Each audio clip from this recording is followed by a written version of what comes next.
Salut, alors aujourd'hui je vais répondre à une question qu'on m'a posée sur Instagram concernant le fait de croire en soi. Je t'encourage à rester jusqu'à la fin parce que je vais te donner une réponse ici qui est très directe, très claire et ça va beaucoup t'aider.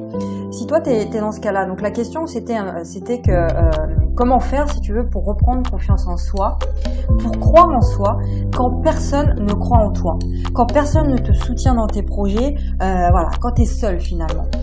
Qu'est-ce que tu dois faire ? Alors, c'est une super question et donc voici ma réponse. Si tu veux, les personnes qui sont proches de nous, les personnes que l'on aime et que tu aimes, en général, ils vont essayer tout le temps de te protéger. Ils vont vouloir te protéger mais le problème, c'est qu'en voulant te protéger, eh bien, ils vont souvent adopter de mauvais réflexes, de mauvais comportements. Parce que quelqu'un qui te conseille, en règle générale, il va te projeter ses propres peurs à lui.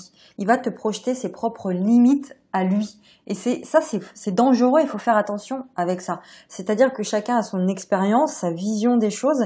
Et donc, les conseils qu'on peut te donner sont des conseils qui sont liés aux expériences des personnes. Donc, ils vont te dire, par exemple, de pas faire ceci ou de pas faire cela, parce que eux, ils ont connu peut-être quelqu'un qui avait fait la même chose et donc, cette personne-là a tout perdu en faisant ça, donc toi, ils vont te dire de pas faire, etc. Tu vois, c'est ça le problème, c'est qu'en voulant te protéger, ils te protègent pas vraiment. Tu vois, ils vont te sortir tout un tas de raisons et d'excuses, des raisons qui, à première vue, sont vachement légitimes, mais qui, au final, ne le sont pas vraiment. Encore une fois, l'exemple, tu veux te lancer dans un business ou tu veux devenir freelance ou indépendant, dans un domaine en particulier, la personne à qui tu vas demander conseil, elle peut être amenée à te dire je te décourage de faire ça parce que effectivement j'ai entendu dire que ou je connais quelqu'un qui l'a fait et pour qui ça n'a pas marché. Pareil, tu veux créer un business, tu veux te lancer dans une activité, je ne sais quoi, on va te dire que c'est risqué, on va te dire que tu ferais mieux, tu vas tout perdre et que tu ferais mieux d'aller travailler pour un patron et de faire comme tout le monde. Bon. Et puis il y a aussi des gens qui sont frustrés. Ça existe beaucoup et quand tu regardes bien autour de toi, il y a beaucoup de personnes comme ça. Des proches en plus à nous, des gens frustrés, tu vois, ils sont pas forcément conscients de ça.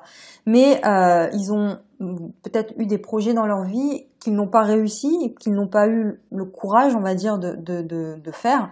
Et ils voudront pas que tu réussisses, tu vois. Parce que eux ont échoué là où toi tu as envie de réussir. Et quelque part, c'est des choses qui sont inconscientes, c'est un comportement humain, faut juste en avoir conscience, mais beaucoup de personnes font ça avec, encore une fois, tout en étant inconscient de le faire, si tu veux. Ils vont jamais t'avouer ce comportement qu'ils ont. Mais ça, encore une fois, il faut faire attention à ça. Donc, à ce moment-là, tu vas me dire, mais dans ce cas-là, qu'est-ce que je fais, quoi? Je crois qui? Eh bien, j'ai une question pour toi. Sachant tout ce que je viens de te dire là, durant les 3 premières minutes là, pourquoi est-ce que tu attends l'aval des autres pour passer à l'action? Pourquoi t'attends que les autres te disent « Ok, tu peux y aller » pour passer à l'action? Ce que tu dois faire là aujourd'hui et ce qui est le plus important pour toi, c'est de croire en toi. C'est de croire en toi. Parce qu'il n'y a personne d'autre que toi qui va croire en toi. Surtout si tu ne crois pas en toi, tu vois, ça c'est la base. Comment tu veux que quelqu'un te suive, croit en toi et te dise d'y aller si cette personne te sent fébrile? Tu vois, quand j'ai commencé à entreprendre, personnellement, je venais juste de finir mes études, j'ai fait un bac plus 5. Tu vois, j'ai même fait 6 ans d'études après le bac. Bon. Et j'ai commencé à entreprendre et on m'a dit d'arrêter de perdre mon temps. On m'a dit mais pourquoi est-ce que je fais ça? Parce que j'ai un diplôme d'une école de commerce que j'ai fait en alternance, que je pouvais me faire embaucher et pourquoi est-ce que j'ai pris un chemin différent? Donc voilà, on me disait pourquoi tu travailles pas aujourd'hui? Pourquoi est-ce que tu travailles pas? Tu sais, comme si dans l'inconscient des gens, travailler c'était aller travailler pour un patron, quoi, dans l'inconscient des gens. Enfin, c'est le modèle classique. Donc quand tu travailles pour toi, les gens, ils te regardent, ils te disent, mais tu travailles pas aujourd'hui? Si, je travaille. Je travaille, sauf que je travaille pour moi, tu vois. Donc, si tu me vois là en face de toi, c'est que, je travaille, mais je travaille pas pour un patron, quoi. Je travaille pour moi. Bon.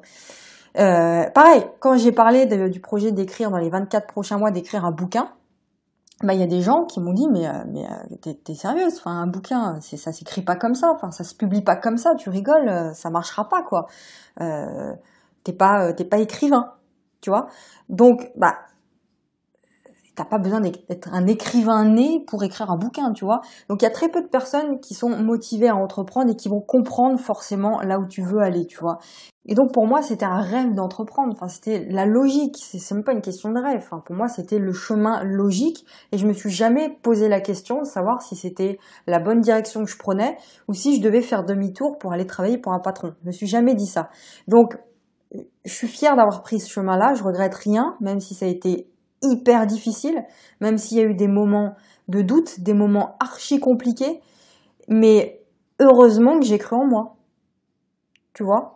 Heureusement, parce qu'aujourd'hui, je serais peut-être en train de faire des trucs par défaut, des trucs que je n'aime pas juste parce que j'aurais pas cru en moi et que j'aurais écouté les autres, tu vois. Bon, parce qu'encore une fois, j'avais des propositions. On voulait m'embaucher, j'avais plein de propositions pour bosser avec des boîtes, tu vois.